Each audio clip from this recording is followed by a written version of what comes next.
Yes, everyone, welcome to the next video. So in this one, we're going to be looking a bit more into detail into the Bloomberg terminal. So as previously discussed, you may be able to get free access to the Bloomberg terminal. This is particularly for the guy, any of the students that are still at university. For example, I went to the University of Manchester, even though I didn't even study economics or anything, but most UK universities provide you with a Bloomberg terminal if you request it. I'm not too sure about universities internationally, but I don't think you're gonna have to check with your university and just see what they can provide. So this is a program that many people in banks use and professional traders. It's very expensive to rent annually, and it's over 20K a year due to its usage and what it provides. So the difference through this in using this compared to any other source of data is there's a lot of data in here and potentially information you might not see publicly before any event. So learning how to use it. The main area that will be of interest to us will be the top news area. So by the way, before we get into anything else, obviously this is mainly going to apply to the students that actually have access to the Bloomberg terminal, but it still might be of interest to the rest of you. So if you would like to search up a bit more information about anything really, you've got a search bar at the top of the Bloomberg terminal. You can search anything up. For example, if we're looking for the CPI for UK, we can simply type in UK CPI and it will come up. So there's lots of functions and subsections of the Bloomberg terminal, which personally I haven't been able to explore yet.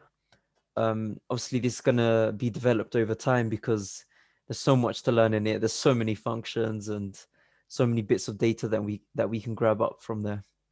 Now, if requested, for those of you who would like to know more about it, let me know in the Discord group, as I'd like to add maybe a little section onto this course in the future of about how to use the Bloomberg terminal.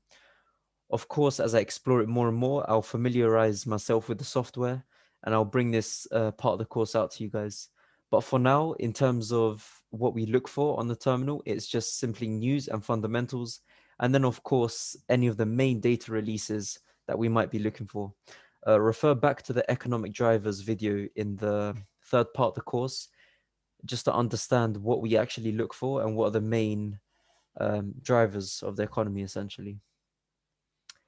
When it comes to other alternatives to the terminal, you can use the actual Bloomberg website that's online.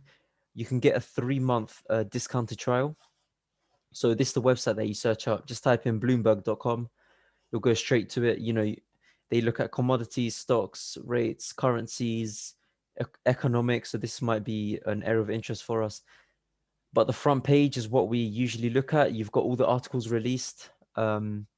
Talks about a bunch of things, but when it comes to actually looking for something specific, you could actually search up in the search bar or one of the quick links that they've got here.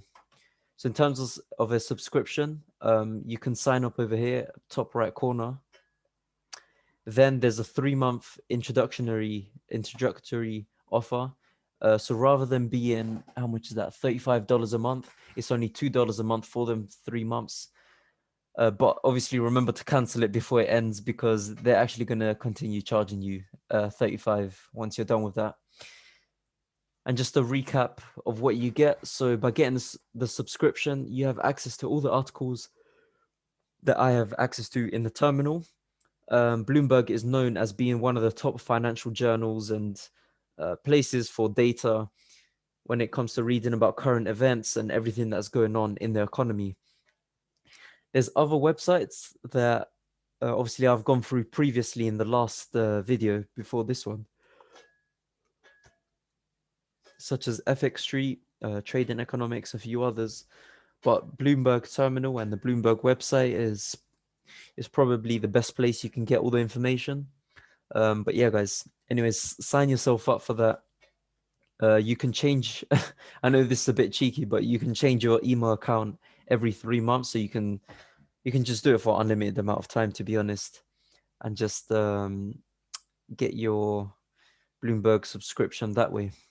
Anyways, guys, take care and I'll see you in the next video.